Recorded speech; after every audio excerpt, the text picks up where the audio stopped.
373-2556 or shoot them a message on Facebook. Search Cash the number 4 Cars. Cash the number 4 Cars and get paid now. Gambling, tobacco, and alcohol are all legal for adults. For those under 21, providing these things can land you in jail. It's 21 for a reason. Be someone your child can depend on and trust. Model behavior that expresses you care about them and their choices. Encourage them to wait until 21 to try alcohol. It is 21 for a reason. Visit CRACCT.org for more information. Brought to you by CRAC and funded in partnership with SAMHSA. It's 21 for a reason. Find out more at CRACCT.org.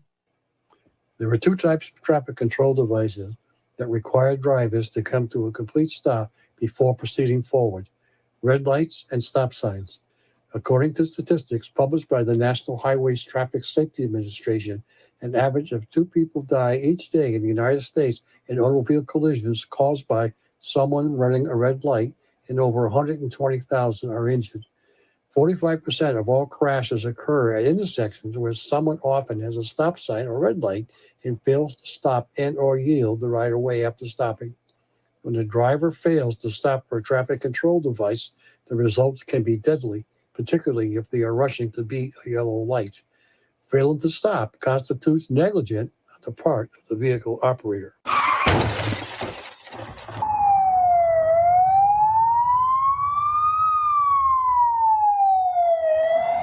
The following has been brought to you by Uncas Health and Safety. All right, time to take a look at the forecast right now. Here he is, Paul Ash. Good morning, everybody. Right now, the temperature downtown Jude City is 25 degrees. Be cloudy skies today, followed by some partial clearing. Highest will be somewhere around 34 degrees. But tonight, cloudy skies this evening, maybe a few snow showers developing later on, with lows around 24 degrees. And for Tuesday, scattered snow flurries, snow showers perhaps, starting by noontime, becoming partly cloudy later in the day. Rough weekend, Paul. With highs somewhere around 43 degrees. So it's going to warm up a little bit tomorrow. And it goes for Tuesday evening, mostly clear, lows around 14. And that's your weather from SN. I mean, I'm stuttering like hell this morning, man. No. From SNSN 0124-2021.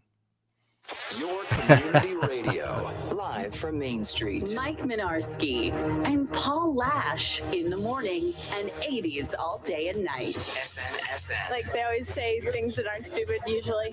And when they are stupid, it's funny. Or you just trip over your own tongue, you know?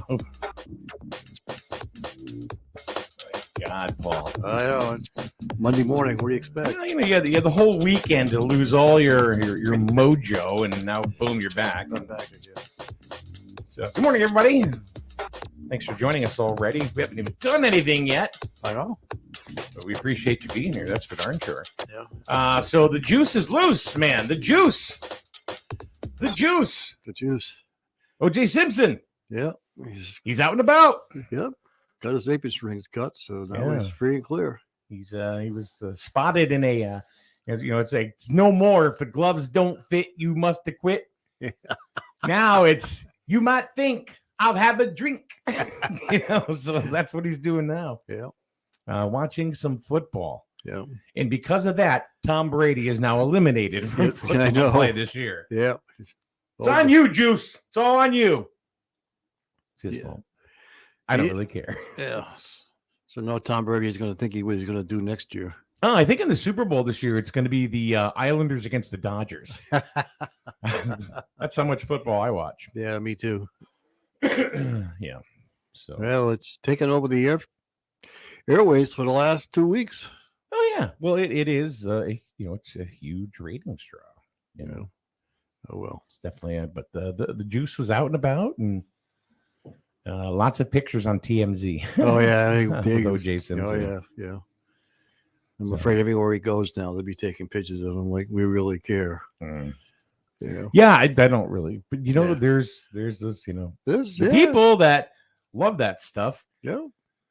Maybe Tanya Harding is, needs to be relevant. If he's driving a Bronco, then where's really going to make it? Yeah, Tanya Harding get up and whack him in the knees. And, he won't be able to run anymore. Well, he's 75. Where's 75? he going? Yeah, he's right around there. Oh, wow. He's up there. He's the juice, man. Let's see. Let's find out. How old is O.J. Simpson? He's around 75. Let's see. Oh. O.J. Why do we even care? Yeah, why do we care? I don't even know. And if you look it up, it says football running back. Why doesn't it say ex-con? The juice. Let's see. Orenthal James Simpson. He's 74. That was close. Yeah. Yeah. So this goes to show you how I can screw up your life. You know, I think those little. I think there was a little karmatic, if you ask me, because you know it was one of those. It was one of those things that he didn't get nailed for the murder for Nicole Brown Simpson, but they got him. They got him one way or another, didn't they? Yeah. So anyway, yeah. As far as football is concerned, Madeline Garner. Good morning, Madeline. She says, best sport ever. Well, okay. Best sport ever? Professional wrestling. Everybody has their opinion what the best sport ever is. Well, let's see. And Scott. Patriots fans can now put away their Buccaneers gear now. Yeah. Very so. Scotzo with a joke. Oh, well. Scott, he wins the internet a lot with some of his comments on social media throughout the day. Yeah. He's a comedian, don't even know it. He's funny. He's a funny character. Yeah. He really is. Yeah. And he's one of those matter of fact kind of funny guys. You know, he just kind of says stuff and it's funny. So yeah. So well. I think Madeline Garner agrees. She goes, laughing emoji, laughing emoji, laughing emoji, Scott Fryer. Yeah. Something like that. Yeah. So let's see what else is so the juice, we don't care. Nope. We don't care. But how about this? Yeah. Do you like smoothies, Paul? I used to make them at home. Did you? Yeah. How would you make a smoothie at home? Mostly fruits. Fruits, okay. Yeah, and like a few nuts and things like that. Okay. Yeah. Like what kind of fruits? I mean, do bananas, strawberries? Oh yeah, absolutely. Apple, guava. No, I never did that. No. But apples, things like that. Mhm. Yeah, you're right. Okay. So you're the one. I'm not right. I'm just listening to you. Oh. No, that's I used to make it at home because we have one of those smoothie things. Haven't done it in a while. Yeah. Do you like peanut butter in your smoothies? No, never did. You don't like peanut butter? No, I like peanut butter, but I never put them in a smoothie. Okay. Yeah. Well, there's a guy. Yeah. There was a situation in Connecticut. It was in Fairfield. Yeah. It was just Saturday. Yeah. 48-year-old James Iannazzo was arrested because he went in to get a smoothie and he said, "Don't put in any peanut butter." Right. And I guess the lady put in peanut butter. Yeah. Then I guess he flipped the hell out. Well, I guess he didn't he go to his car or something, and they found out he had peanut butter. I guess this kid is allergic to peanut butter. Oh. So that's what set him off. Okay. That was the whole thing. That whole thing. I mean, was he wrong by coming back in and yelling? Of course. He was arrested for racial slurs. I have the actual charges, which sounded weird, to be honest with you. Yeah.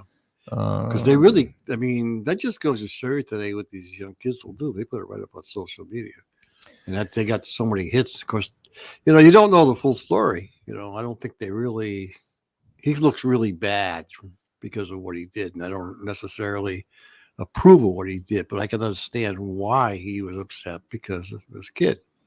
Well, I guess he got pretty mad, and then he threw the drink from behind the counter or whatever. Yeah, that was a no-no. A second employee got in his face from a distance. How do you get in somebody's face from a distance? You don't. So that doesn't make any sense. Yeah. Tells Iannazzo to scram, and they're calling the police. That's when he calls her an immigrant. Oh, he called her an immigrant? An immigrant is what he called her. Is that really a social slur? Racial slur? Racial slur? I don't know. I don't know. I'm sure she probably was not. I'm sure she probably was born in this country. I don't know why you said that, but maybe she had an accent or something. But I don't know. Yeah, I mean, I don't know. Well, in the end, he was busted, right? Yeah, he was busted, but I think it's two ways. I mean, I think the person who made him the smoothie was wrong. If he came in and he said no peanut butter, and then the person put peanut butter in, Yeah. I mean, that person was wrong as well. You know, like he did. I don't think he knew it until he got to the car. I guess started to. I guess he bought it for his kid. I guess, and it must have been kid must have been in the car. Found out there was peanut butter, and because peanut butter. People who are allergic to peanut butter is not good for them. Of course not. Of course not. Like my daughter, she's allergic to. Well, pretty much now, like almonds, slightly, but Brazil nuts will. Yeah, I mean, you wouldn't be. Nobody eats your Brazil nuts. You wouldn't be too happy if somebody made her something and put those nuts in there, and then when you get back to the car, you tell them no, and then you realize she takes a bite. You say, "What the hell?" You go back in, you'd be a little ticked off too, but. See, the word is that the guy, James Iannazzo, is a financial advisor for Merrill Lynch. They fired him. Did they? Yeah. Yeah. Because now he's a smoothie connoisseur. Yeah, they fired him. Yeah, you're right. They fired him because of social media. Ooh. Social media. I'm telling you. That's what did.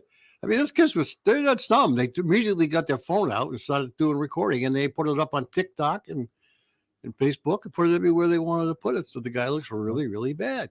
Yeah, got busted, and Merrill Lynch said we don't we don't tolerate that type of behavior. True, but what about the girl? What about the girl that actually put the peanut butter into it? Nothing was she was wrong though. She wasn't. She did. She made a mistake, and she didn't admit her mistake. Okay, then she made a mistake. She made a mistake. It's not any reason to call her an immigrant. No, I didn't say it. I'm not condoning what the guy did. I'm just saying that it's all one-sided. She made a mistake. Okay. What if he took it and gave the kid the milk? Paul, if you said something that was off color here, really off color, right? Yeah. Do you think I would come over and beat the shit out of you?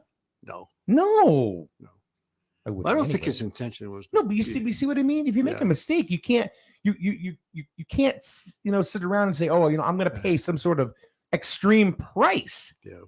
Well, I don't know what the guy was thinking. Like I say, I don't condone what he did, but I can understand why he did it because he was concerned about his kid with the peanut butter. I get that. Yeah, I get that. As I would be with my daughter with hers. Be. But I mean, the other thing is that it was caught, it was done, and then now he had a beef. Yeah. He should. I will tell you this. I know people, if anything, could have been a training moment and said, "Hey, look, I just want to let you know, you can't do this because of this. My daughter is allergic, and this is why I asked for no peanut butter." Yeah. Go in there and fling the thing. Yeah. Start calling people names. Yeah. I know people who have kids that have peanut butter thing, and man, they are so protective of those kids with peanut butter. It's like unbelievable. You walk into a restaurant, is there peanut butter around here? They really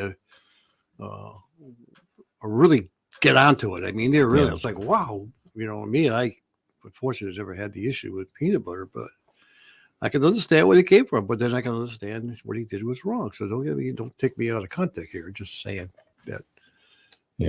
But there's two sides to the story. It not only cost him his job, but it cost him $18.50 for the smoothies. You might want to get that back. You're going to need that for food, maybe some peanuts. Victoria, everything is racial now. That is true. Yeah. Ellis, hey Ellis, you are alive. It's nice to know that you're still with us. Those employees need de-escalation training. The guy was way out of line, but the employees definitely participated in the crazy. Yeah. Yes. Yeah. But if they didn't, would he still be would he still have chucked it and called the person name? I'm sure. Yeah. Yeah. I mean, did he come in and did she apologize for it? I don't know. Maybe he just came in ranting and raving and didn't say nothing. Maybe she didn't apologize. We don't know the full story because you didn't do that. Scott says he called her a stupid effing immigrant. Oh, the guy was raging. He tried to break into the back of the store, which he did, which is also in the story. Yeah, he did, and he actually tried to stop. He was like blocking an employee entrance. Oh, see, that's wrong. Okay, so he went a there's that. little overboard. It's definitely a bad look, Scott That's- says, and it's true. And this is why this guy got schmucked from his job, Right. because social media will. You know how many employers now, seriously, Paul, that you could go in and apply for a job. They're going to look at you. They're going to look you up all over social media. Oh. They're going to look you up and they're going to see what kind of things you comment on. Yeah. How do you portray yourself in public? Yeah. Because that's. I mean, that's just the way it is today. Unfortunately, you don't have a right to your own opinion. Now, if he would have came in and bitched and moaned and didn't rage over breaking in doors and going after the employee, it probably would have been just, they probably would have smoothed it over with an apology and Smooth it over, huh? No pun intended. Yeah, smooth it over. There you go. But probably would have worked out a little better for him. But when he tried to stop employee, I don't know what his reasoning was behind that. So, Roxana says there's no reason to act like a damn freak, Paul. It was a mistake. No reason to flip out. yeah, you're right. I agree. I don't think he should have flipped out. I mean, she probably should have apologized when he came in because of her mistake. Mhm. Whether she did that or not, I don't know. David, hey, it's good to see you again. Says the guy was an idiot. I wonder if this guy, maybe we should get him on. And Roxana comments, I don't think anyone throwing stuff and trying to break into the back door is racial. It's an out of control person that needs therapy and medication.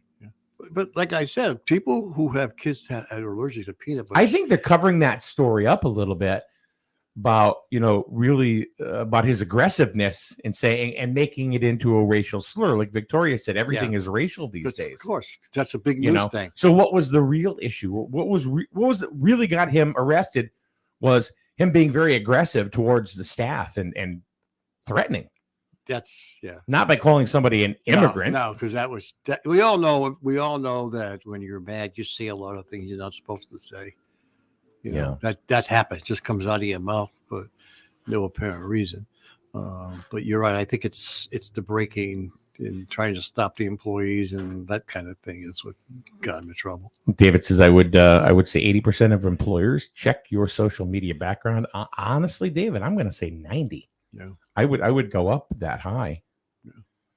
So anyway, Victoria says if the kid has the peanut allergy, it could have killed the kid. Sad situation all the way around. Right. So you can understand him. That's why I get that. I get that. Off. But also it was caught. Like I know, like for example, Rihanna is very, very cautious, as she should be, of some things. Yeah. And she looks at labels all the time, on things that are presented to her. Well, unfortunately, with smoothies, there's no labels. No, I understand that. And he left and he came back in Right. again. That was the thing. So when he got out to his vehicle, maybe he was giving the kid the smoothie, and then all of a sudden they noticed peanut butter. Then he got all upset because because the peanut butter thing. Mhm. So those things happen. I tell you the situation I was at. I was at a grocery store and we were packing. They were packing stuff. We had a lot of light stuff that was put in the bag first, and we noticed all the heavy stuff. The milk and the heavy stuff, and cans and things were left out. Get the milk, the bread, the eggs. Yeah, it was all left out, and then the bag with all the soft stuff in and with the breads and stuff was being packed, and then the individual started to take the heavy stuff and put it on top of the soft stuff. So he said, "Whoa, wait a minute. We would like another bag, okay?" But you kind of say, "Well, doesn't it make common sense to put the heavy stuff on the bottom and the light stuff on the top?" But of course, we didn't go off and we just said, "Can we have another bag?" But whose fault was that? You didn't call her an immigrant? Oh, of course not. You didn't throw canned goods? No, of course not. No. We just said, "Give us another bag, please." But we walked out and we were kind of shocked that, this person was going to do that.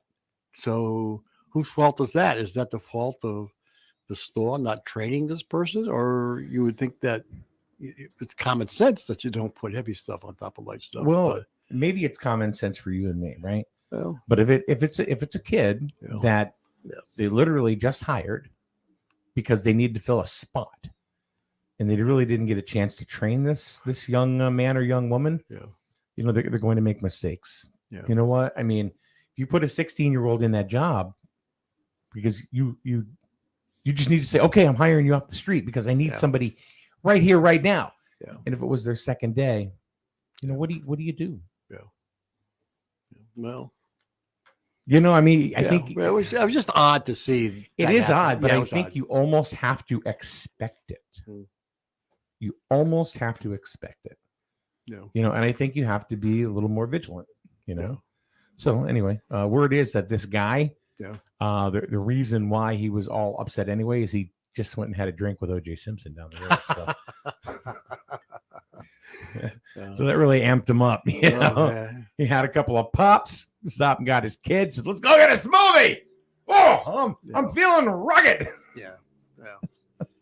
Like I said, I think parents of kids with peanut allergies, they're very protective of, As they should. As they are. And I that's probably the whole thing that set him Of course. off. And he went just a little too far, unfortunately. I'm not saying that he shouldn't have been angry or he shouldn't have been upset. Yeah. Ellis, you're like the freaking voice of reason every time. And he says, if your kid has a deadly allergy, probably best to stay away from a smoothie place that makes drinks with the allergen. That's a good point because there's peanut butter in there. Who knows? It might get some accidentally. Yeah. Even, what I'm saying? Somebody might have used something that had peanut butter on it previously to what you didn't wash it right or something. It's very possible you could have got some peanut butter. You're absolutely right. Yeah. And Carol, very on point. Mike, are you losing weight? No, it's the dark blue shirt. Yeah, it's the smoothies he's drinking. And I'm standing to the side a little bit so you can't really see the belly. Yeah. I don't think so. I don't think I'm losing weight. I still feel fat. Yeah. Really? All right, here's one. Roxana says her dad was sick. He went into the Chucky's in Lisbon and had to wait in line, and he felt he waited too long. The cashier said, "Be right with you." My dad threw a gallon of milk at the wall, and it drenched all of us. The cashier was new. So embarrassing. My dad walked out and told him to go back to his own country and the paper plate he came here from. Oh, well. Almost sounds like a similar instance. Now, I have gone into restaurants and waited and have made comments to the waitress saying, what's going on? Now, did I throw something? No, I even got up and walked out once because it was a point where, you're waiting for 20 to 25 minutes. Nobody shows up. You kind of get up and you leave, Did I throw stuff? No. And have I made a couple comments? What are they doing back there anyway? They go down the street to get the food or what? So, it happens. I think, I spent a lot of years working in retail between Verizon and Radio Shack. And, I've been on both sides of the coin, and I think a lot of my customer service training. First of all, I never really got into a situation like, there was one, but I mean, out of all the years, I never got into, I was very good at diffusing, customer service issues and stuff like that. But as a customer, I was always very, I was aware of what they may be going through too, why is there a problem? Are they new? Are they not properly trained? Is it their fault? Is it their supervisor's fault? You don't know. And then you have customers that make snap decisions on how they're going to treat this person, and they really don't know the backstory. Yeah. But in the same respect, if a customer comes in and you say hi and you're smiling and they bite your head off, do you think it was about you? No. They could have gotten in a fight with their spouse. They could have hit a car in the parking lot. That's I mean, true. You have no idea. Yeah.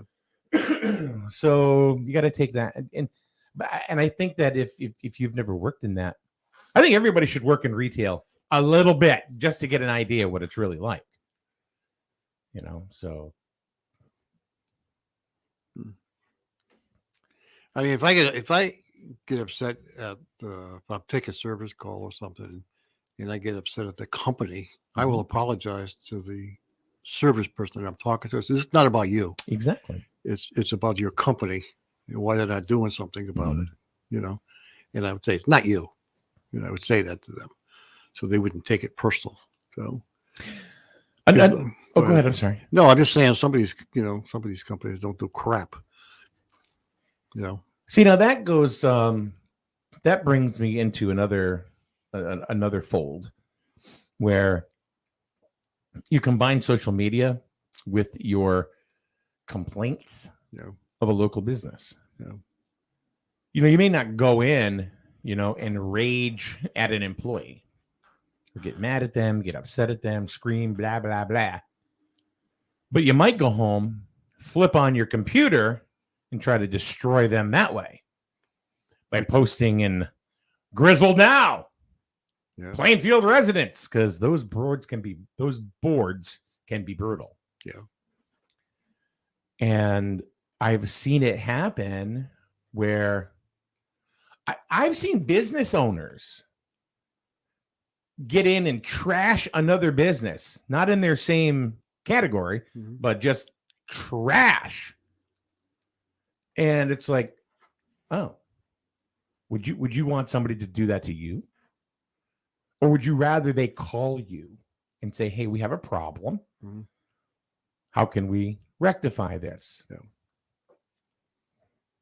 But getting on social media and ripping through people because you felt like either you waited too long or there wasn't enough spice in your food or whatever the problem is, you shouldn't do that because you look like an ass yourself when you do that.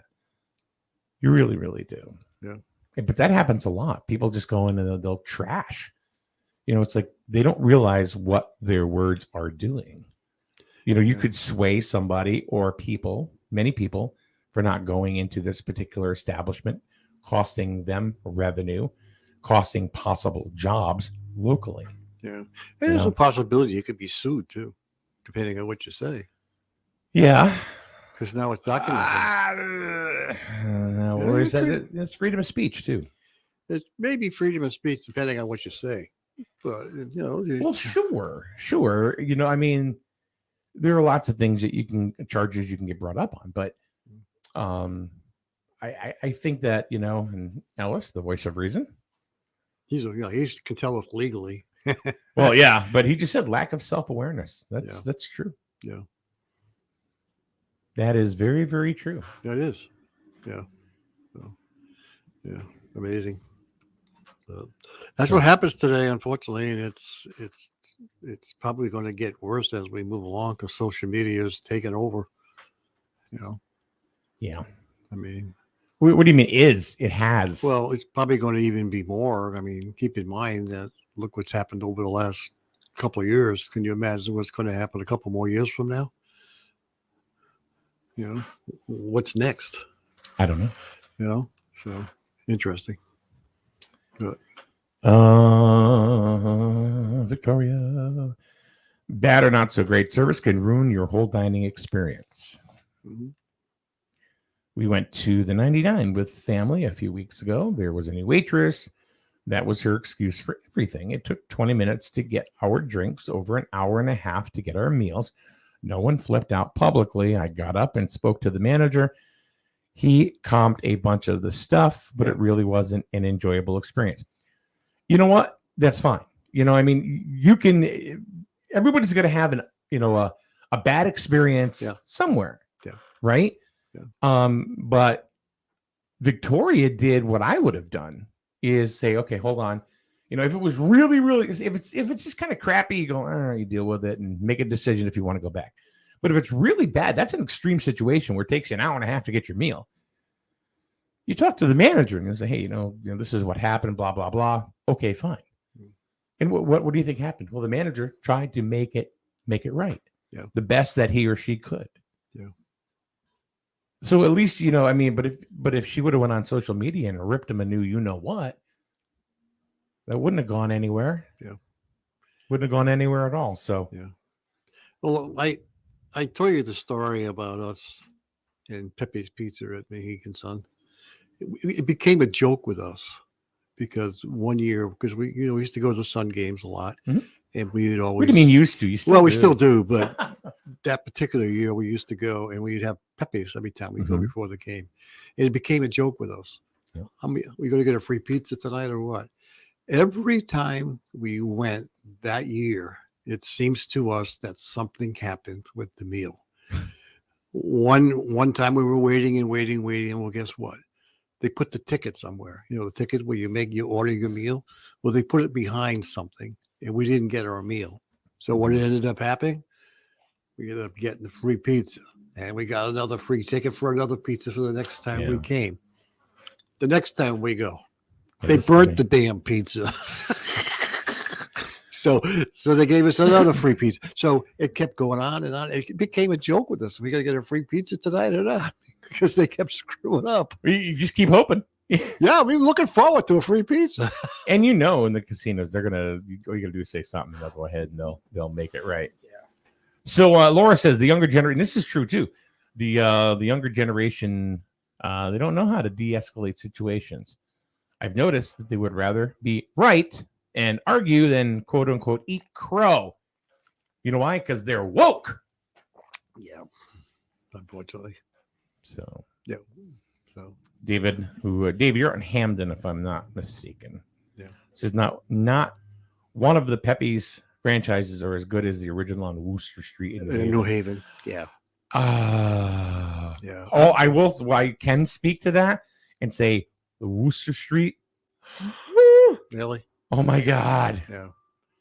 Yeah. Well, it depends, I guess, who runs it, I guess. Yeah. I've never had the opportunity to Victoria's she said the same thing. That's because you need to go to the real Pepe's in New Haven. Yeah, we never got there, unfortunately, because we don't go to New Haven that often. No.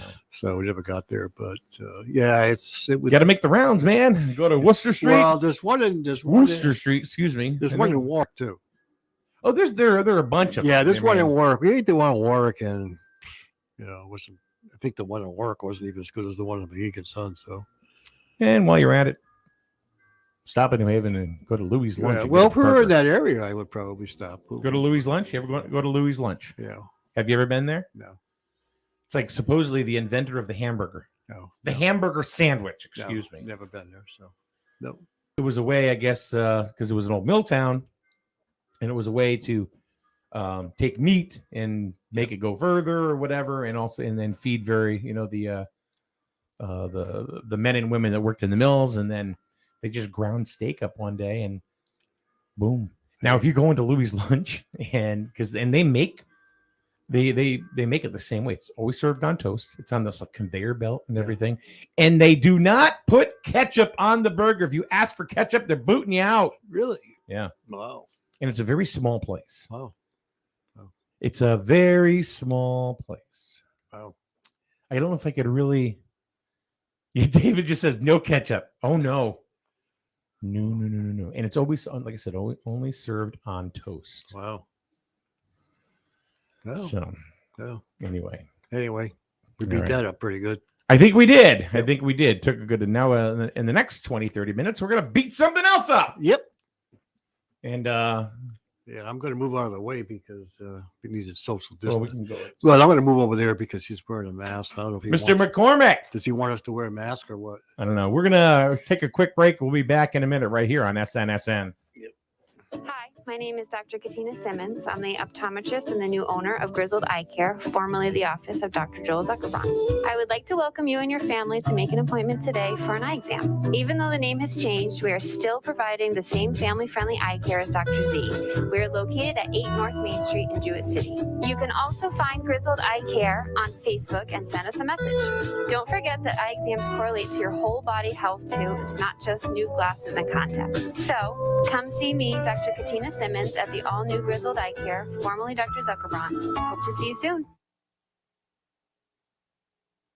When you take your car in for an oil change, a good mechanic will also take care of other routine maintenance to make sure your car runs safely and efficiently. Protecting your health isn't much different.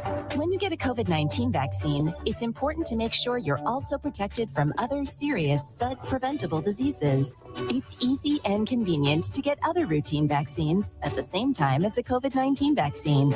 So make sure you ask a healthcare professional about other vaccines you may need to maintain your health. Remember groups that you had forgotten about on One Hit Wonders, Monday through Friday, 12 to 1 on SNSN. All right, we're back. Good morning. Paul, you've moved out of the camera range. Yes, I have. Are you afraid of Patrick? No, I'm social distancing. We've got the health guy here. I got to follow rules. Oh, jeez. Oh, man. Paul's calling in from the parking lot. Stand out the window. I'm over here. All right. Hey, Patrick, how are you? I'm good. Good to see you. Thanks for having me. Oh, yeah. It's great to have you. It's been a while. It's been about a month and a half, at least 2 months. Yeah, it's been a while since the last time before you were the here. holidays, I think. Mm-hmm. So this is Patrick McCormack. He's the director of the Uncas Health District, and which services Griswold. And what are the other towns? Norwich, Montville, Sprague, Basra, Lisbon, Voluntown, Preston, Franklin, and Lebanon and Salem. Is Basra really a town? Basra is absolutely a town. Yeah, it's like four people it's there. A town. It's a hot place. Maine's and Basra Pizza, and once you have two or more places to eat at, that's true. Yeah, they even got their own light company, Ooh. utility. Sorry, Bosronians, I didn't mean. God. So the title of today's show was Pandemic Schmandemic, because I mean I think a lot of people are just sick of this. They're just absolutely sick of this. Sick of it is probably not the right word to use for a pandemic. That's true. Yeah. Gee, I love this. Yeah, there you go. There will always be a brighter side to things. So I keep saying we're in a much better place right now. I was going to ask you, are we in the endemic? Well, so I never would say that. Because the numbers are still very high in terms of case rates. Obviously, people are doing self-tests at home, so the rates aren't even reflective of those. In the previous 2 weeks prior to this week, we had 60,000 cases in that 2-week period in the state of Connecticut. Okay, and the state, not in town. And in not even 60,000 a year. I've had it 4 times. And in the same period of time last year, we had 20,000. So but the number of hospitalizations continues to be quite high. There were, I think, 19 beds out of 20 at L&M Hospital last week that were full. And of those, I want to say it was 9 people that were COVID positive in ICU. So, the people that are getting sick are getting very sick, some of them. And I think we want to keep that in mind as we talk about moving on and moving into a better place. We have to remember that there are folks that are still struggling with it, and many of them are either unvaccinated or unboosted, according to the hospitals. So that's the type of thing we want to continue to advocate for. Is if people are interested, I never tell anybody it's not required. It's still voluntary for most, but if you're interested in getting a vaccine, it's still available. We've actually extended our hours at our office, so we're open until 5:30 now on Thursday nights doing vaccines. So we're hoping we'll catch some people that are coming after work. They may not want to go to a large clinic. They may not want to stand in a line. So this way they can make an appointment with us. We're open till 5:30, and then they can come in and get their vaccine. So one of the questions that I have is that a lot of people are self-testing at home. Yep. With the iHealth or whatever, there's another brand out there. Right. I forget, and with that, the positivity rates have been going as high as 23, 24%. I don't think it hit 25, but I could be wrong. All right. Are those numbers high because people that are home testing are not reporting, A, and B, because the people that are testing are pretty sure they have COVID to begin with, so therefore there's a greater chance that someone's going to test positive? So a couple of things. One is when the positivity rate is high to go along with the case rate, that's always the concern, because that means those folks that are going and getting tested aren't coming up negative. So when you have, say you took 1,000 people and got them tested, and then the next week you do 10,000 people, if you get still the same number of positive numbers, then you say, well, it's just the sheer number of people. So if the percent positive, when your case rate goes up at the same time your positivity rate goes up, that means that a lot of people are testing, and of those, a lot of people are testing positive. So I think what we learned with Omicron is that it's highly transmissible. So that's always been the concern. And there is the potential that even for folks that are fully vaccinated, that you can still get the virus. And that's concerning.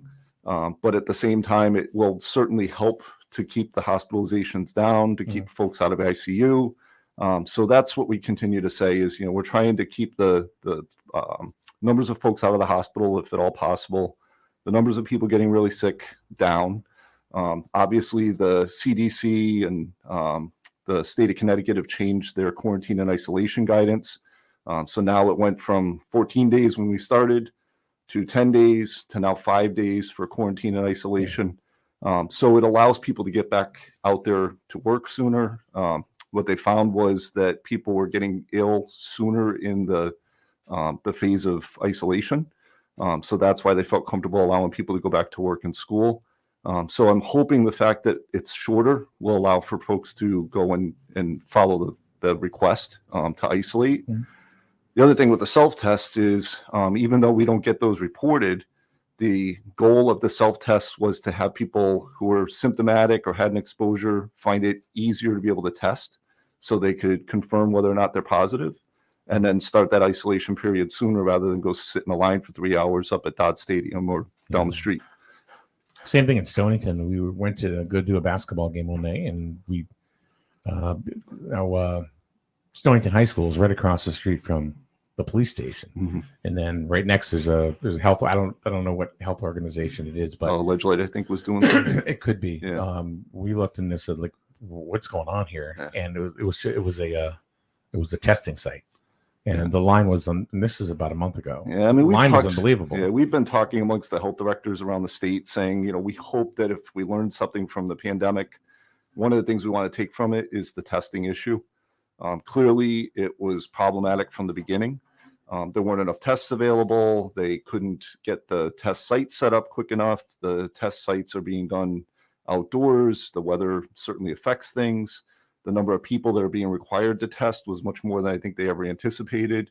I think they kind of assumed that people were going to get the vaccine, and when people didn't, and then the requirement was to get a test in lieu of the vaccine, they flooded the locations.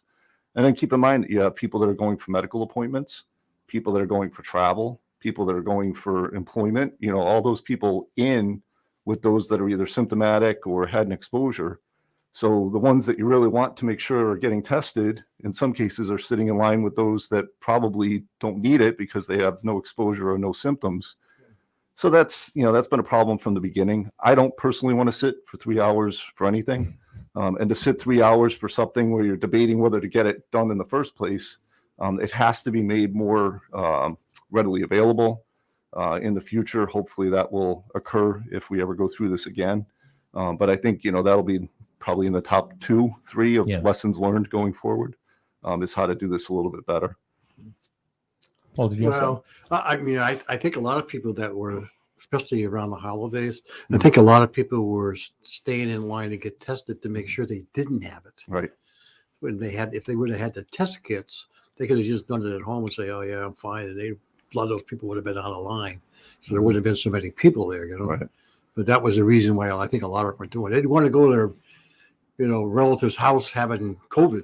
So that's why they were doing the testing. Yeah, and a lot of people got frustrated with the self-test rollout as well. Not the least of which was health directors that were trying to promote these sites. I'll tell you the story about that I think it was on a Monday, we got a phone call saying that you're going to need to be on a call around 12 o'clock.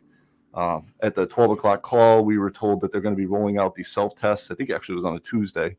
And you need to start preparing for it. The towns are going to need to start scheduling these locations, that you're going to be picking them up on, Thursday for the Friday morning. and everything started rolling. So I started reaching out to the different towns saying, can you tell me if you're going to be getting them? Because first thing they did was survey and see whether or not they even wanted them. So of course, all the towns are going to say, yes, we do. Yeah. And then they wanted to find out how many they were going to get. So then that was the next part of it. And then they only got like a third of them, half of them. Yeah, well, then as things transpired on Wednesday, we had a phone call with the state, and they said, you know, that right now it seems like there might be a delay, but the National Guard is going to be working on it. They're going to work through the night, and as soon as they arrive, we'll, you know, start getting them ready, and they'll be at the points of distribution site on Thursday, ready to go. I said, but you know, I got places that are scheduling for Friday morning at 10:30. It seems like it's getting a little bit tight. Should we be saying anything to the towns? And they said, well, no, wait, you know, we think we're going to be able to get them. Everything's going okay. And then 4:00 that night, we ended up getting a phone call, be on another call. And at that call, they said, nope, they haven't left yet. And we're not sure when they're coming. And then one of the first selectmen or mayors in one of the towns said, you know, well, I understand it takes a while for them to come. And we were told on the earlier call that it takes about 6 hours to get from LA to here just to be able to fly the cargo plane here. And then from that point, they had to drive them from Bradley to the different, you know, to the place to set it up. And then they had to distribute them to the points of distribution. So they said, we'll let you know if they don't come. And then one of the first selectmen or mayors said, you know, well, could you tell us if they don't leave? Because that gives us another 6 hours to not have to plan for something. And they said, well, that's a great idea. So my understanding is about midnight, they got an Everbridge message to all the first selectmen and all the emergency management directors saying they're not coming and don't set something up. So now they had to start, you know, communicating with the public. Don't come. We're not going to have the event. Yeah. We don't need the volunteers to do the distribution. We're not going to need the space. And then come the weekend, they heard that now they're coming, and they still didn't know how many they were getting. So then they ended up getting, like you said, a smaller portion than what they initially anticipated. So now it was, do we have enough to really hold an event? Because we don't want a similar thing to the testing sites where you have hundreds of people sitting in line and then all of a sudden you have 90 tests. Yeah. So some towns made the decision to hand them out to first responders, to group homes, to places like that. And that was their distribution. And others had enough to be able to do a small distribution. Then some of the issues were around weather. And our understanding was people were showing up to sites when they couldn't have it because of weather-related issues. And so communication has been hard, I can say, from a lot of different perspectives through this. And then when it's not done the same in every place, you know, one of my big concerns all along was it should be consistent from place to place across the state and how they do things. That way, the messaging's the same, the communication is the same. When they say there's no test kits, then everybody knows there's no test kits. So it's a constant, I guess, effort on the part of us locals to be able to say, you know, we need the information early. For instance, don't tell us that there's kits coming when they haven't even gotten on the plane yet. Yeah. You know, if you didn't really sign a contract, let's not go and advertise that we have them. So we get that. I know the legislators get it because they've been talking about it on some of the calls I've been on. So I'm hoping, again, lesson learned, that won't happen again, and they'll learn from the mistake. Right. Yeah. Probably should have been in hand before they made the announcements to pass them out. Yeah, well, that's like, you know, somebody owes you $10, and then you go and, you know, make a deal for $10 worth of something, and then you go chasing that guy down saying, "Where's my $10?" And he says, "I don't have it." Now all of a sudden you're both in trouble. There's a comment here, and I'll see if you'll speak to this. It says Lamont said they had a video of them being loaded on a plane, but it was actually a scam. How would I know if any? I don't know. I didn't know if there was any news or anything about No, that. I think what happened was they were under the impression they had a contract that was essentially signed. And then my understanding was that they had other states around the country that were bidding for the same kits.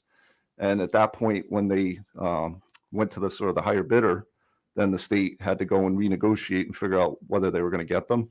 I don't think that there were necessarily our kits that were on whatever plane was on the video, but I don't think it was a scam. I think it was an error of transaction, I guess. Got it.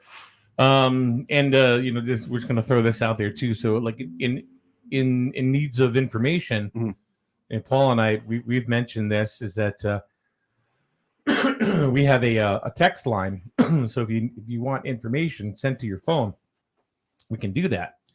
You just you can see the number on the screen is 860-717-3097. If you text the word SNSN to that number, you can opt in, and we can text news right to your device. So the whole well, I didn't know that was going on.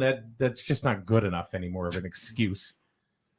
It's really not. So this is I mean we distribute information in many different ways. Like for example, the reason I bring this up is because of the tests. Yep. And we remember, Paul, they were coming. Happy days are here again, and then they didn't show up, or they weren't coming, or whatever. Right. How are people going to find out? Because it was a pretty snap. It was a pretty snap thing that they had to do. Right. Say, nope, they're not coming. So yeah, we urge you to please sign up for that. It is absolutely free. We don't spam you. There's no spam. We don't sell your name. Well, and as we know, each the smaller towns like the Bosras, which is a town, as an example.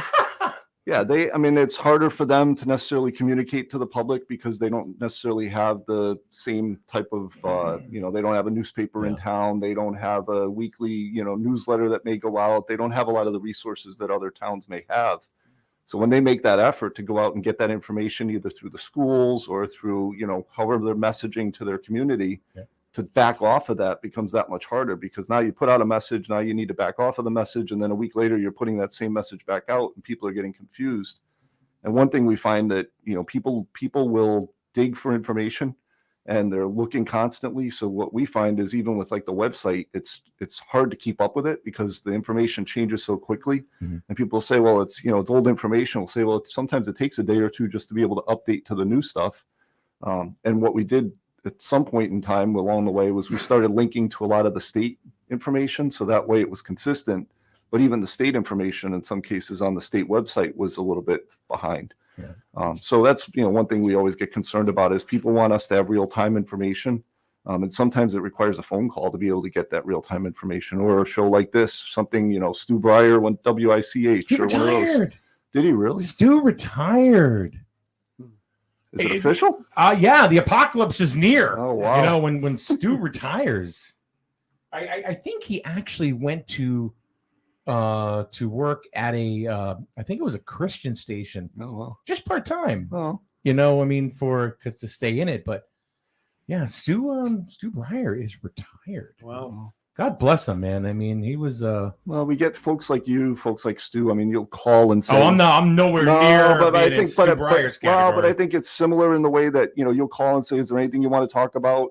I'm just checking in. Would you like to come on the show?" Yeah. I mean, I can't express my appreciation enough for you doing that because sometimes it does require a little prompting for me to remember, hey, I need to go and make sure I touch base with everybody because you get busy and you sometimes forget. Especially right now during a pandemic. I mean, when you must have things coming at you from every direction possible. Yeah, well, you feel bad when you're stuck to your phone all the time too, and you're not acknowledging people in the way you typically will. Mm-hmm. But like I told you, I mean, with the number of emails that come in every day, the number of phone calls we're taking, the number of requests we get to do different things on Zoom or whatever the computer du jour is. That takes a lot of time away, and I like the person-to-person contact, so that I certainly miss. And being able to just get out and go to the towns and see the people makes a big difference for me. So hopefully that will continue to improve as well. There was one other thing that Victoria said, and I certainly don't want to be feel like I'm not putting it out there, because we try to be very conversational with everybody. Sure, that makes comments. And this goes back to the comment about the test kids not making it. Yep. And she said that, I guess it was Lamont said that in a press conference there was a purchase order but no contract. That I believe that's the case. Okay. Yep. All right. So, did you have something? Because I knew I wanted to move into something else. The only thing I can say is because we had a test kit I purchased it on Amazon. Yeah. And I've had them long before they came out. Mm-hmm. And they were very complicated. When you read the directions, they're actually, if you go through all of that, they appear to be very complicated to do the test. I couldn't figure it out. Yeah, but my wife looked at them, but eventually she was able to figure it out. Yeah, Melissa did. It was very easy but the instructions made it look like it was very difficult, and it wasn't. I mean, they were even giving you videos you can go look at to go see how to do the test. Oh, I'm sure if you looked up online how to it was use a really Q-tip, easy. yeah, You know, if you looked they up just- online how to use a Q-tip, I'm sure it's 4 pages worth of stuff. But you and I both know how to use You it. can find a video on YouTube on how to replace an appendix. Or take an appendix out for crying out loud. Every time my oil change gets done, I'm always going online to figure out how I reset that darn thing on my car. One thing I did want to bring up while I have the chance, though, is we still get a lot of calls from people looking for their vaccination record and how they can get it. So I just want to let folks know that you can go to what's called CT Wiz. So if you go to the State Health Department website or you just Google Department of Public Health Connecticut CT Wiz WIZ, there's a public portal now where you can WIZ. WIZ. Oh, WIZ. Yep, Okay. nobody beats the Whiz. So Remember that? or Michael Jackson with the Wizard. Yeah. So Oh my God! I would watch it all the time on HBO when I was a kid. we went to Epcot the last year. They still had that. And Diana I think there were 4 of us sitting in there. They actually had a ride there that was or a thing where you stand there and watch it. My kids thought it was ridiculous that we were standing there, but it was the shortest line. So what I want to recommend to people is you can go there. If you're an adult, you can get your information. They will text you a text number so they can verify you are who you say you are, and then you'll be able to bring up your record. And for your child as well, you can do it on behalf of a child for which you serve as a parent or guardian, etc. And you can find their information as well. And you can either find their full immunization record or you can actually break it down to just the COVID record. So, for instance, one of my children got their booster dose, and within a few days, I actually saw it in the system. You can print it out. You can download it to your phone. You can use that sort of as that passport that everybody references. I know on Apple, they have all the different options for getting those little pocketbooks and things you can get. But that's a definite opportunity for you to be able to get that. So if you do have to use a passport to get into a place, or you need to be able to show your COVID status or your immunization status to get in someplace, then you have it. We went to a basketball game a couple of weeks ago and they had us show it, and I have it right on my phone. Got right in the door. I have my card just in my wallet. I mean, I took a picture of it too, but apparently that's not. We put our cards actually in a little deposit box we had at the house and locked them up because we figure, when the kids grab them, they'll lose them right away. So it's more to keep them away from the kids who are going to touch them. But I would say keep them there. And then, like you said, just put it on your phone somewhere, and most places will accept that. Shouldn't be an issue. So does CT Wiz have, if you got your shots one place and then you got your shots at another place, they actually combine them now? Yeah. So for instance, my daughter's got the first 2 through UCFS, and then she got the last one, the booster, up at Northeast District Department of Health, and it'll actually say who the provider was on there. Okay. It's actually better than the card because it's not a handwritten document. It's actually through the state. So more places will actually accept that than they will the card.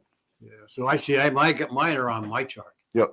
But the one I got from Walgreens is not. Yeah, I think we talked in the past. There was a lot of confusion about the My Charts and who has a My Chart, and especially the providers at the testing sites has been very confusing because used to be Hartford Healthcare a year ago had run the testing site up at Dodd Stadium. Right. Then they're no longer doing one at Dodd Stadium, but then the state contracted out with a group called Semaphore. So Semaphore is the one that you have to go to get your results. And they will give you a text message, and then you get your information, or an email, and then you say you are who you say you are, and then you go into the site and get your information. But it doesn't necessarily talk to those that are, for instance, UCFS, L&M, Hartford Healthcare, all those. They're all on Epic, and the Semaphore site doesn't necessarily speak to Epic. If you go to UCFS and get it, then very often you'll see it in your Hartford Healthcare My Chart because those two systems talk to each other. Now, the other issue is they're doing appointment only testing at Stott Avenue's, the Business and Technology Center for Hartford Healthcare. So now you've got them doing testing on this side of the road, and then you've got the 3 to 7 Monday, Tuesday, Thursday, Friday, Monday, Tuesday, Thursday, Friday, and 10 to 2 on Sunday testing site at Dodd Stadium. So people need to know who gave you the test and where to get your results. So I tell you, if you don't get paperwork on your way out the door, make sure you ask for it, because they should be giving you something that tells you exactly what you need to do to get your results. And then you can give them a phone call or email if you don't get them for whatever reason. Jennifer Ceccarelli, thank you very much for putting that up. You beat me to it. Put up the website, ctwiz.dph.ct.gov.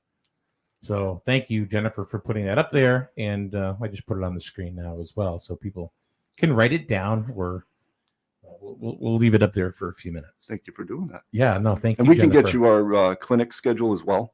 We'd be happy to share that with you so you can put it on the site and wherever else you think it would be valuable. We're constantly updating it, but just so folks know what we're doing right now, we're doing first dose and second dose adults. We're doing booster doses for adults. We're doing pediatric doses for those that need them. We're doing homebound still for those that need a homebound visit. You can go on to the state health department's site and register for a homebound visit, or you can call our office directly, which is the 860-823-1189 number. And the extension to call for all things COVID is 109. And then you'd be able to schedule a homebound visit for either yourself or for somebody you know who needs one. And then the last piece that we're doing is still doing seasonal flu shots. So if somebody would like a seasonal flu shot, then we can certainly accommodate them at the office as well. So just so you know, all of this content that we do stays right up on social media. And also, as far as streaming, everything is on our website now. You can just go you can watch everything. So instead of, like, to get this information, you don't have to go to find it on YouTube or Facebook or anything. You just go to snsnradio.com. And it is all there. So, which I'm happy about. One-stop shopping. Yeah, because I think people get confused. It's you had an interview with Patrick McCormack. Where do I find it? I've asked myself that before. Where do I find that interview? And how do I make it go away? Let's talk about bring up schools and sports. Yep. So there's really, since I can remember the beginning of this pandemic, there's been always some controversy or whatever with schools and what they should be doing, what they shouldn't be doing. So what I've been telling folks is there was a flurry of activity right before the holidays. So I think around the 23rd, there was winter sports guidance that came out from the state health department, not to be confused with the CIAC sports guidance that comes out. And then on the 27th of December, the CDC changed the guidance around isolation and quarantine. And then that was, I believe, on a Monday or Tuesday. And then by that Friday, the state health department came out with their quarantine and isolation guidance for schools. So that was, I believe, the 29th, somewhere in that neighborhood, 31st maybe. And then subsequent to that, the CIAC came out with their guidance. And then the state came out with brand new or revised guidance for winter sports, which would be the non-high school related activities, middle schools, the local which hockey is a little teams, bit different. Right. So, and a lot of it is because the high schoolers tend to be vaccinated more so than the younger people. The very young, obviously, they can't wear a mask in some cases, the really little. So you have to take all those different factors into account. And then the Office of Early Childhood has had like 3 different updates to their guidance in the last 3 to 4 weeks. So when we speak to the amount of information that both the schools and the athletic directors and on top of that, the daycare providers and the local health districts are trying to keep up with and then provide that guidance appropriately. So my contact tracers, which still exist, we're getting updates. I'm forwarding it to them. Make sure you have this, because if you're on the phone with somebody now, they may be referencing the new stuff when you're still referencing the old stuff. And then on top of that, we had to prepare ourselves for having calls come to us as opposed to what we were doing before, which was calling the contact. So before, the way it worked was somebody, and it still does to some extent, somebody shows up in our system because they've had a PCR test that goes through a lab. It shows up in the state system. We call them and say, hey, you've shown up in the system. We want to provide you with whatever information you need regarding your positive result. What's happening now, because of the self-tests, people are calling us saying, hey, I did a self-test. This was what it said. Can you tell me what I need to do? So now we're getting cold calls all day long from people saying I need to follow up on it. The other piece that just changed was the Office of Early Childhood had required all preschools and early Head Starts, places like that, to call us with every case of a staff member or notify us of every staff member or student that tested positive. So with the amount of community transmission we have, you can imagine the number of calls we received. Now they're allowing them to do it cumulatively and report as a whole to the state directly, because I think the initial purpose of it was to give them the guidance they needed for, what's a close contact? Do you need to quarantine a part of your program? Do you need to quarantine the entire school? How many staff have you lost? Those types of questions. Now I think they should know the information because so many months have gone by with so many cases that I think at this point the state just wants to know, because part of what they need to make sure is a facility isn't open with less staff than they're required with their licensure. So that's a big part of it. And that's where you hear, why did this facility close and this one stayed open? More often than not, it's employees. It's whether or not they have enough staff to keep open. So I say, while it's definitely a problem for parents trying to find daycare right now, it's always been that way. And then on top of it, to have them close so frequently and so quickly, I can't even imagine having a kid that age and trying to manage that. And then you have to call your work and say, I can't come to work today because I have my kid and I don't know what to do. So that's really difficult. But for those that are saying, well, how come my daycare closed, but that one stayed open? Say probably it's a staffing issue. They probably don't have enough people to stay open. That's always been the issue with schools too, is people will say, what is it that's going to close a school? What percentage of kids need to be out before the school closes? I say, really, you got to look at staffing. It's usually a staffing issue as to why they can't stay open. Norwich Public Schools. Yeah, I mean, they had 150 or so plus people all, out on a given day. And then you remember all those additional positions that you need to have in schools. You have food service workers. You have to provide meals. So who's going to do it if they're not available? Bus drivers. Who's going to pick the kid up and take them to school? There have been towns that have had issues with bus drivers. Right. Yeah. Even with Norwich, they have a agreement, I guess, with NFA where if Norwich Public Schools is closed, they don't run the buses to NFA. So you had kids having to get rides at NFA because the schools were closed for the younger grades in Norwich. And again, it's just, as a parent, your kid's sitting at home waiting to jump on the bus and you get a phone call at work saying, I don't have a ride today. Chances are that kid's not going to ever get there. Yeah. One of the things that, like for example, today we are going to go to Plainfield, and we've been carrying any sports we can, locally, just because parents can't go. Right. So we're going to be at the middle school in Plainfield. And this is where it seems like it's a little different. The rules are a little different, for high schools and middle schools. Yeah. But you spoke to that. What I don't understand is the whole no visiting fans thing, and let me tell you why. So we're there and we see it all the time. Mm-hmm. So I understand that maybe the reason is the amount of people or the number of people, that can or cannot, be in like in an auditorium, depending on their size at any given time, whatever their capacity is. Right. So therefore, they say, okay, no visiting fans. Yet they're all on top of each other anyway. Right. So why? I mean, are the visiting fans more dangerous? I mean, obviously, no. Yeah, no, I understand. I totally understand the question. My daughter's done track all indoor season, and we haven't seen a meet yet. And they, traveled down to Coast Guard, and then they traveled to Bethel, and they traveled to Yukon, and they had all these kind of neat meets that we would have wanted to see. Sure. But it came down to the facility and what the facilities rules were.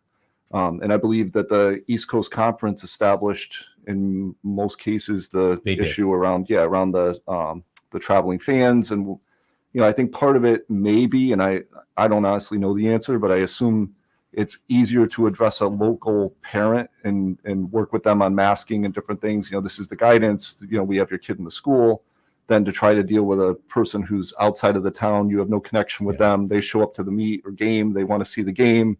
Maybe that creates a bit of an issue between the school and whoever that person is who wants to see their kid play. I'm not sure. I think the goal always, and I always, go back to this, is I think people are trying to do the right thing. While you may question it and say, boy, this doesn't make a lot of sense. I don't think people are making these decisions in a vacuum and they're saying, how can I make it more difficult on a parent? I think what they're trying to do is say, how can I protect these kids? How can I protect the families? And at the same time, how can I keep this sport going? Because the athletic directors have been, their heads are spinning with, I've got this many cases. We're going to have to postpone. Can we reschedule? Does the season even count if you don't have enough games? And all the things that go along with that. So again, I think all the athletic directors have done a real one hell of a job. Incredible. Because they're not canceling games. They're postponing them to the point where Grizzle, the boys basketball team, now has 7 games in 11 days. Yep. So they're going to get their season in. Yeah, and kids don't want to practice at this time anyway. They want to play games. So from their perspective, they're like, this is great. Exactly. So, Allen Iverson didn't like practice, and neither do high school kids. Betty Jenkins Donahue says, thanks, Patrick and team. Oh, thank you. So that's the reason why I brought that up is because I get a lot of feedback, from parents about school events, why we can and cannot go, and why they feel they should be able to go. And I mean, there's really nothing that I can say.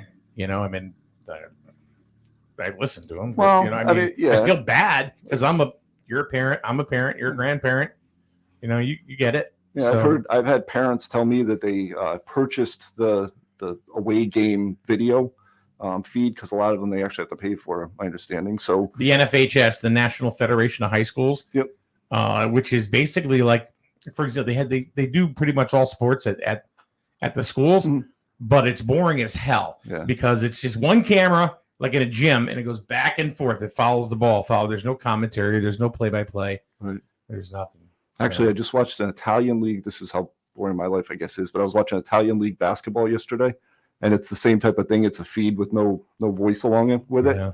And then, of course, none of the players that they're like a big bulletin board with all the names of all the different companies on it. You can't see the guy's name, so I'm trying to figure out if I know any of the players that have gone through college here. And but again, it's the same thing. It's a feed, and it's hard. But like I said, a lot of people have been donating those or buying them as gifts for grandparents and things for Christmas. You can get to see the kid play.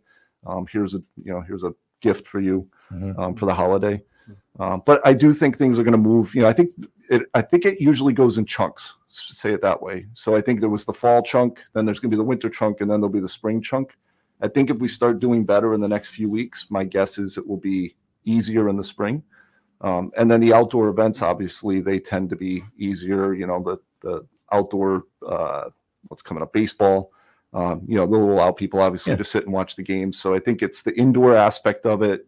It's the amount of transmission that we had at this time of year. It's been the difficulty in having games and the desire to have those games occur. So I think all of that needs to be understood by parents. And again, that recognition of the fact they're just trying to do the right things to get the games in and get the kids to play. I heard a little, of course, a little birdie, put something in my ear, and I'm just going to ask it, because I don't know if there's any fact behind it or not. Sure. But I had heard as a rumor, and again, a rumor, that within 30 days, the sports guidelines are going to be loosened up. I don't know the answer to that. Okay. Was it a big bird or a little bird? A little hummingbird. A little hummingbird. That's a pretty tiny bird. Yeah. Well, pretty loud bird. Was it a bird that flies back and forth to Hartford at all, or was it a? Some birds have more information than others. It's a carrier pigeon. Yeah, might be a trustworthy source. Yeah, I tell everybody, don't spend a lot of time listening to the rumors, because sometimes they come true and sometimes they don't. But more often than not, they don't. And I think a lot of it is people try to give you the information you want to hear. Yeah. And I think, more often than not, we hear things that we probably don't want to hear. So I say, just be patient. Let's get through the next few weeks and see how it goes. And in all likelihood, it may be lessened, but also, like I said, once you get into spring season, which we're almost there already, then I think it'll be a little bit easier to go see your kid play a sport, to participate in events. I think I tell everybody, there's a combination of the kids will be more vaccinated, staff members are going to be more vaccinated. Hopefully the family members will be more vaccinated. People will have had it, which tends to buy you 90 days. And then, we're going to have the self-testing and things going on. So I think there's a lot of resources we have available to us that we didn't have at this time of year last year.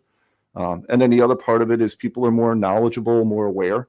Now you hear somebody say, I'm not feeling great. I think I'm going to go take a test. We never would have heard that, even 2 months ago. It's just people are more aware of the fact, geez, I had the sniffles for a few days. I think I need to get tested. Before it was I've had the sniffles for a couple of days, and by the time they figure out they're positive, they've infected their entire classroom, their entire business, what have you. Small businesses have been struggling through this, and I can tell you personally, I had to get my garage door fixed a week ago, and I had to get somebody who came out of Tolland County instead of out of New London County because they had a COVID issue. Yeah. My furnace place had to cancel with me on a Wednesday and reschedule for Martin Luther King Day because they had a COVID issue and they couldn't come out. So it seemed like everybody I was calling were saying the same thing, that, we've got too many cases. We're prioritizing with the people we have to do the emergent things, and you're just going to have to wait. And what I did was wait. That's all you can do. Restaurants are struggling, to find staff and all those issues that have been going on for a long time. And again, it's a lot of them are transitioning, trying to find new ways of doing things. There was an article in the paper about some of the breweries in the state are starting to close now. They kind of made it. Whoa. But they made it this long, and now it's catching up to them. So you read those stories, and you're sad for the people that put their life savings into it, their life into the business that they run. So hopefully they can hang on a little bit longer until things improve. That being said, we've actually seen a lot of businesses are doing well now. They're continuing to. We thought we were going to have closure after closure after closure, and we didn't. And then when we did get closures, we found that people were reopening quickly after. Yeah. So I think that was a good sign for at least the food service places, is they seem to be hanging in there, and most of them have found alternate ways of generating income, takeout as opposed to seating, things like that. Well, you found out from us. You said, these are they a fundraiser? It's like, nope. We're just different revenue income sources. Generating income. Yeah.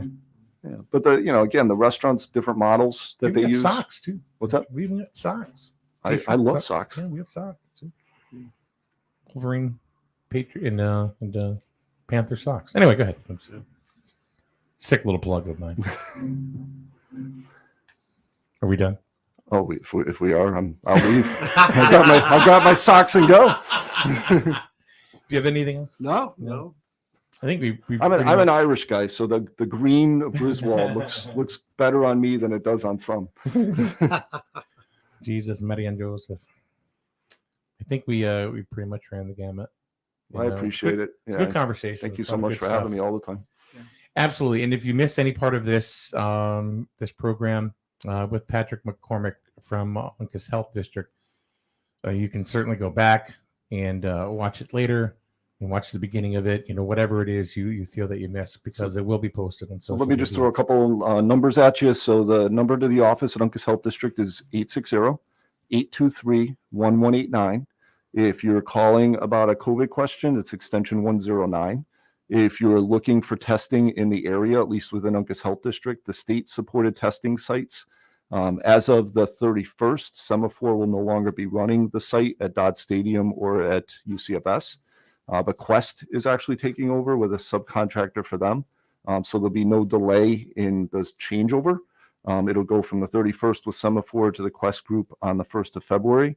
And the days that they're testing at the site, so Monday, Tuesday, Thursday, Friday from 3 to 7 up at Dodd Stadium, 10 to 2 on Saturdays in Griswold at the UCFS site. And then they're back on Sundays at Dodd Stadium from 10 a.m. to 2 p.m. So all opportunities to be able to drive through and get a test if you need one. All right. Patrick, thank you very much for coming on by. Thanks for having me. No problem. All right, Paul, I think that's going to be up for us too today. Yep. So anyway, a lot of great information. And like I said, if you did not get a chance to listen to the entire program today, this will get posted, up on our Facebook page and YouTube and snsnradio.com. So you can always check it out, and it'll stay there too. So anyway, as far as programming is concerned, later on we have a middle school basketball game, Griswold against Plainfield. That will be at Plainfield today, and that'll be 4:30, 4:15 or 4:30. Just show up at 4:15 and see what happens. So anyway, all right, Paul. We'll see you on Wednesday. Wednesday. Be back with Rich Waslick tomorrow morning. Have a good day, everybody. There are a lot of places that you might think about when it comes time for new tires for your car or truck. But have you thought about Advanced Automotive in Griswold? Trusted for years when it comes to automotive repair, and now for great deals on tires. Advanced Automotive has many suppliers to beat their prices. Let Jess at Advanced show you. Advanced Automotive for repairs and now tires too. Advanced Automotive. Find them on Facebook. Hi, Miranda Mahoney here from Grizzle Pride, your local drug prevention coalition. So, marijuana, now legal in Connecticut, but there are some things you really should know. It's only legal for people 21 and older. And always, always secure your cannabis products like edibles, vape pens, dabs, and of course marijuana in a locking storage container and keep it out of sight and of reach of kids. Kids don't know the difference between a THC edible gummy and a candy gummy you might buy at a store. There's many resources available at grizzlepride.org or our Facebook and Instagram pages. And parents, you are your child's greatest influence. Talk early, talk often about the risks of substance use on their developing brains. Check out grizzlepride.org. grizzlepride.org. grizzlepride.org. I will be right by your side. Women can have it all.